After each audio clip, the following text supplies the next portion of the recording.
দোস্ত কিছুদিন ধরেই সাকিব খান ও নিশুকে নিয়ে আলোচনা চলছে। আলোচনার কারণ তাণ্ডব সিনেমাতে সাকিব খানকে না জানিয়ে ক্যামিও চরিত্রে আপনার নিশুকে দিয়ে শুটিং করানো হয়েছে। দোস্ত আর এবার পরিচালক রায়হান রাফি নিশুকে ফোন দিয়ে ক্ষমা চাইতে বললেন। অ্যান্ড সেকেন্ড নিউজটি থাকবে দোস্ত, বিয়ের পরে অনেকেই মনে করেছিলেন অপু বিশ্বাস ধর্ম পরিবর্তন করেছেন। দোস্ত আর এবার ধর্ম নিয়ে অপু বিশ্বাস দিলেন এক চাঞ্চল্যকর তথ্য। তো আশা করি নিউজ দুইটি জানতে অবশ্যই ভিডিওটি সম্পূর্ণ দেখবেন।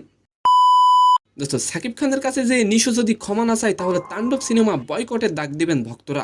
তাণ্ডব আমরা বয়কট করলাম যদি না আপনার নিশো মাপ না চান। পরিচালক রায়হান রাফি সাকিবকে না জানিয়ে ক্যামিও চরিত্রে নিশুকে দিয়ে শুটিং করিয়েছেন। দোস্ত সাকিব ভক্তরা বলেন প্রকাশ্যে নিশুকে ক্ষমা চাইতে হবে। দোস্ত পরিচালক রায়হান রাফি ও নিশুর একটি অডিও কল বর্তমানে ভাইরাল হয়েছে। অন্যায়টা করছে তাকে সরি বলতে হবে, সেটা জনসম্মুখে হোক আর ভাইয়ের কাছে হোক। যেখানে রাফি নিশুকে বলছেন প্রকাশ্যে কিংবা সাকিব ভাইয়ের কাছে যে তোমাকে ক্ষমা চাইতে হবে। দোস্ত সাকিব খানের কাছে যে আফরান নিশুর ক্ষমা চাওয়ার বিষয়টি নিয়ে অবশ্যই একটি কমেন্ট করে যাবেন।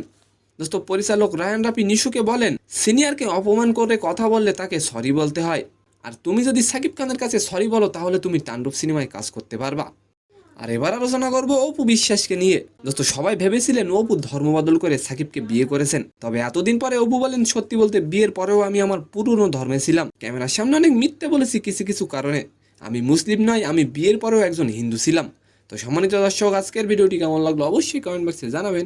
আর ভিডিওটি যদি ভালো লাগে অবশ্যই একটি লাইক দিয়ে আমাদের চ্যানেলটিকে সাবস্ক্রাইব করে দিবেন। ধন্যবাদ।